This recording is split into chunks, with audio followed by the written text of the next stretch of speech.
You don't want to miss all things apostolic today. I'm going to start a discussion that affects Pentecostals today. And it's about organizations. It's about fellowship. It affects a lot of things.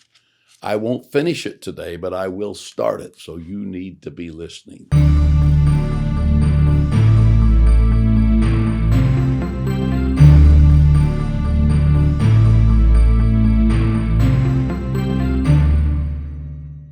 Well, welcome again to All Things Apostolic, and thank you for stopping by today to be with us for a few minutes, maybe a few more minutes today than we usually take.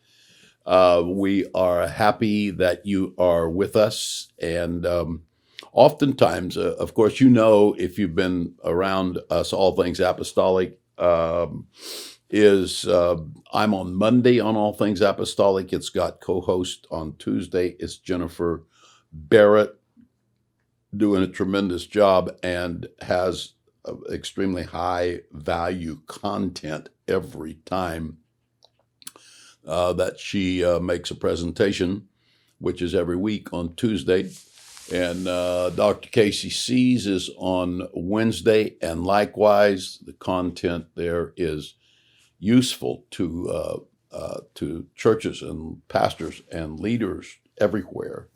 And then on Thursday is our good friend, and now is the new Chief Theological Officer of Wilson University, and that is Pastor Jeremy Wilbanks. And if you have listened to him, you know that he is insightful. He has all kinds of understanding on important biblical issues and doctrinal issues and so forth. So these are just top flight. You can't go anywhere and get any better. And so every week we come to you, and at some point we'll have one on Friday too. We've got people that would be willing to do that, but we want it to be the right people at the right time. And just to give you a little heads up, one of the things we will do is at some point we will start doing, we don't even have a name for it yet, but the five of us, we will take a particular topic, and we won't be in a hurry, and we'll go through that topics of interest, topics perhaps to do with current events, topics to do with issues in society, topics to do with biblical doctrine and teaching, and a multitude of other subjects. So this is a place to be. We are not in a big hurry, but we are growing this in a way that it will be substantive, and it won't be here today and gone tomorrow, Lord willing, but it will become increasingly more powerful as we go. So, welcome. This is May the 13th. We are glad that you, on May the 13th, have chosen to be with us for the next few minutes. A long time ago, I learned some things about John and Charles Wesley. Actually, probably the right way to say that is Charles and John Wesley, because I think Charles was the oldest who lived in the 1700s and who were the progenitors of what became the Methodist Church, which at its peak worldwide was one of the primary influencers in much of the Western world and Europe. So it's been a while back. I've been thinking about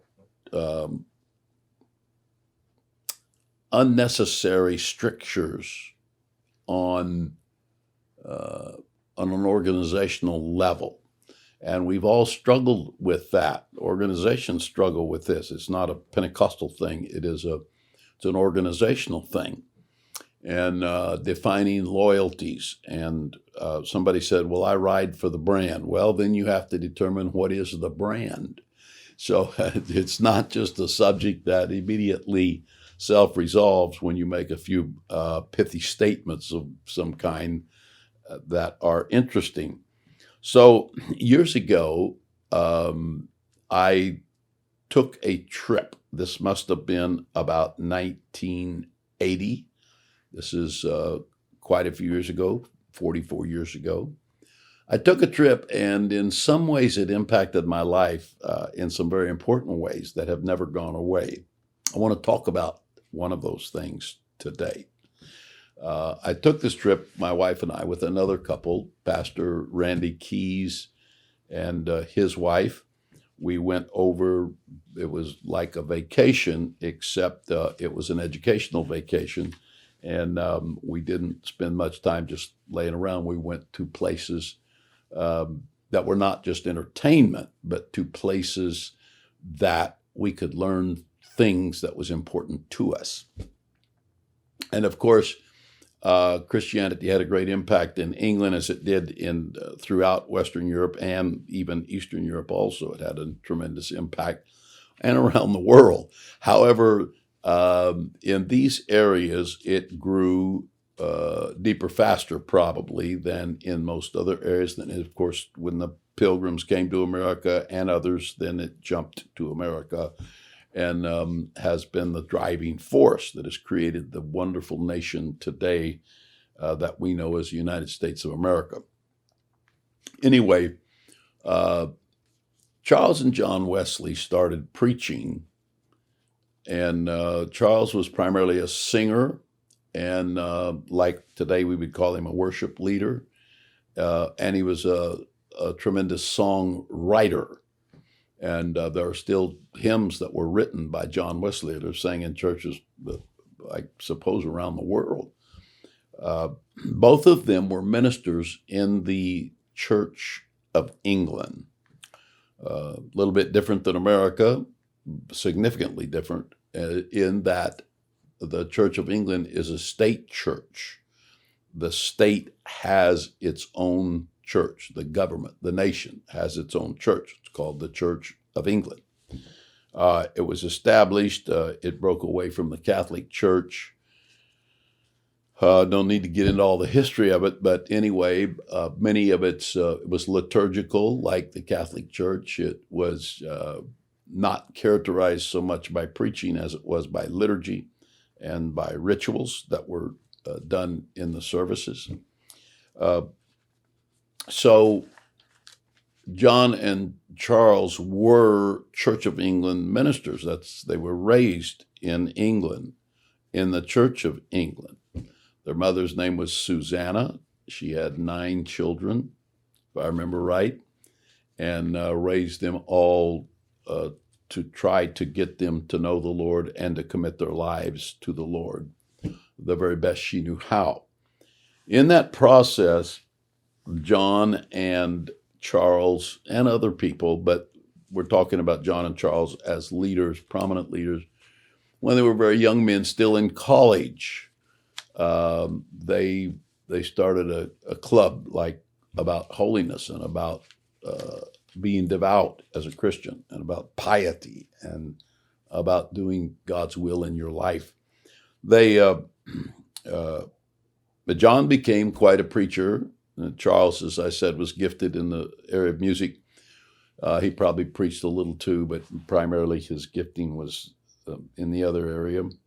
But John became a preacher, and he saw these shortcomings in the Church of England. And some of them were pretty serious shortcomings. In his mind, if you're going to know God, they were very serious shortcomings. So he had no intention of leaving the Church of England.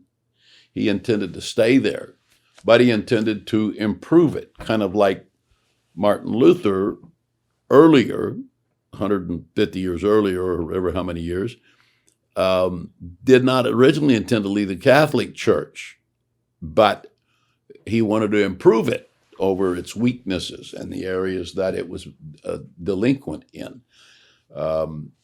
And so John started preaching as a member of the Church of England. Well, his preaching became known, and because it was anointed, he was saying things that resonated with the people and who were tired of having a religion that was here, but you couldn't get deep enough here. So he was working on these things. Well, so he would go, this happened more than once. um, as a licensed minister, an ordained minister in the Church of England. He would go to a church, and uh, when he got there, the protocol of the day then was, if there's a visiting Church of England minister, the minister would ask him to preach that Sunday morning service or whatever service it was. So John did this often. It was part of kind of being itinerant, an evangelist. And after a while, he became known. And in his being known, to some people, it was notoriety. To others, it would be recognition and even fame.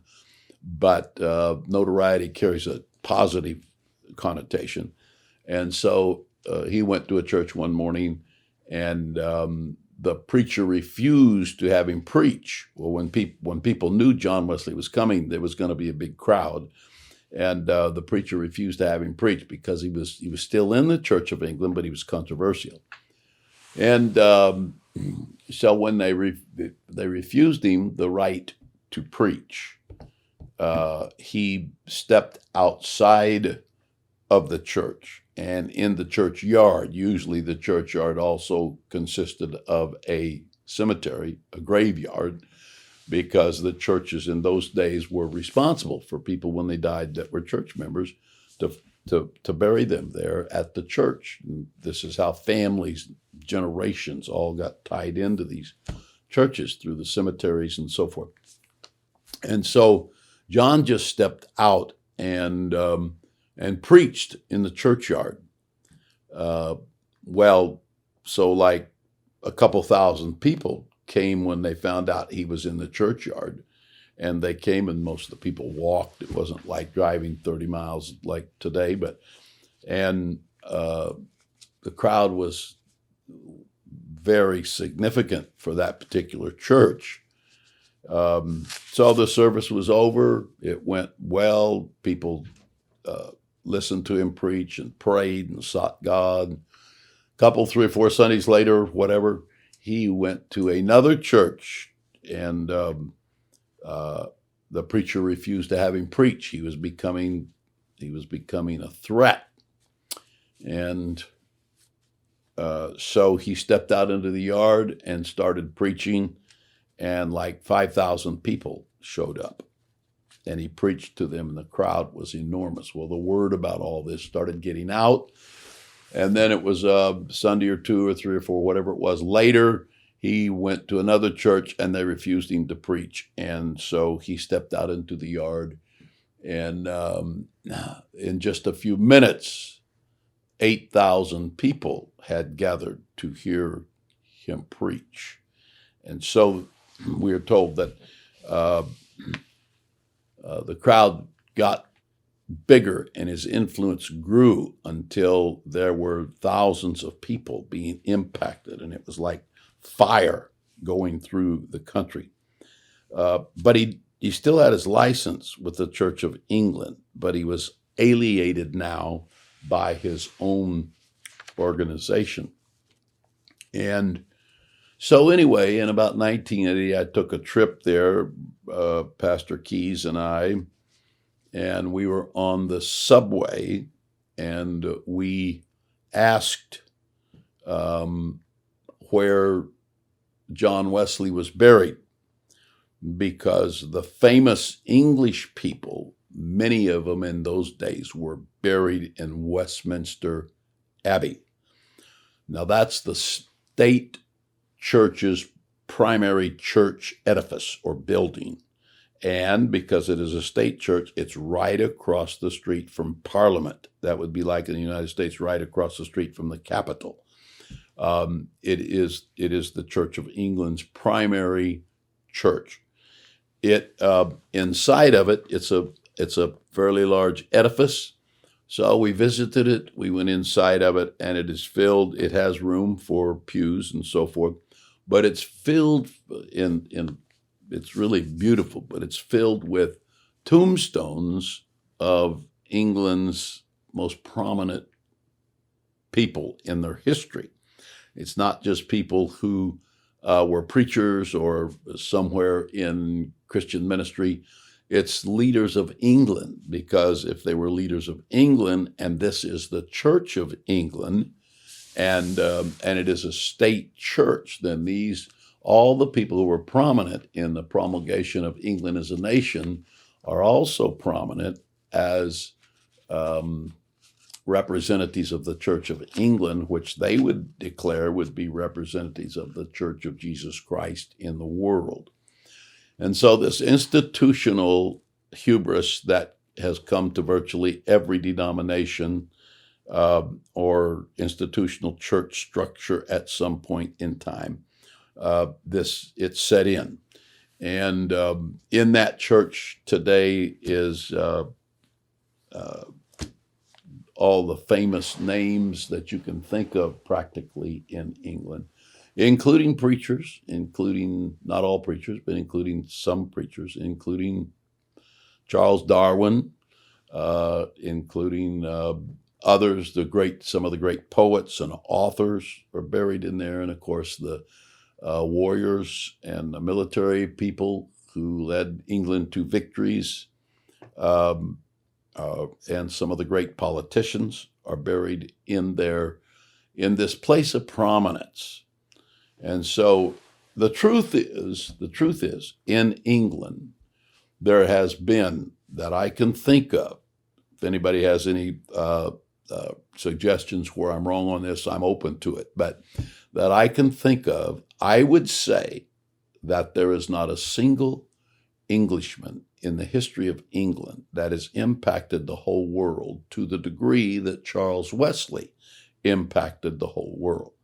Methodism became a mighty, mighty monolith of promotion of Christianity as they saw it and knew it. And John Wesley ended up, I'm not going to do a history on John Wesley today, but John Wesley ended up coming to America and preaching, riding horseback, preaching. He and some others would preach like as many as 3 or 4 times a day as they could preach, get on their horse, go to the next place, preach. And some of them was said that they preached 5 times a day, at least 5 or 6 days a week. So this shows you the commitment.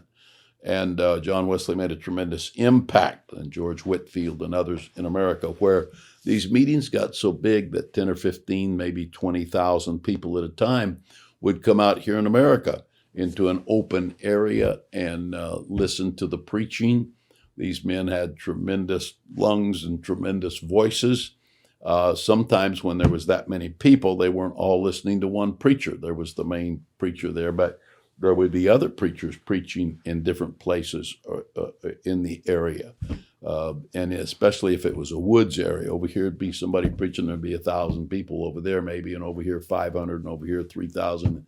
And then at the main service, there would be up to 10 or 15 or 20,000 people. Well, George Whitefield was not the only one that was part of that. And John Wesley was, to some degree, a part of that, and also preached and established outposts by the hundreds in America as well as in England and points beyond. So anyway, we took our trip over there. We got there. We were on the subway, and I asked the man who was giving us a little history of England and where we were and what went on. And so I asked him in front of people, I said, could you tell me where is John Wesley buried? This is no exaggeration. The man stopped, and he got quiet and a little bit nervous. And he turned around and ignored me. And so I thought, well, this is interesting. It's kind of fun. And so I said to him in a few minutes, I said, a while ago I asked, could you tell me where is John Wesley buried? And he said, you'll see me later. I mean, he wouldn't even talk about it. Well, if anybody should have been buried in Westminster Abbey in England, there was nobody that affected the world like John Wesley did. But he wasn't buried there. He wasn't buried there. The more I thought about it, the more I got curious. So when we got off the subway, the guy is standing there. It may have been a bus by then, I don't know. But the guy was standing there, and he reached out and he gave me a piece of paper. He said, "This is the address of where the grave of John Wesley is." But he wasn't very nice. Of course, in England, they can be pretty clipped anyway. But he wasn't very nice.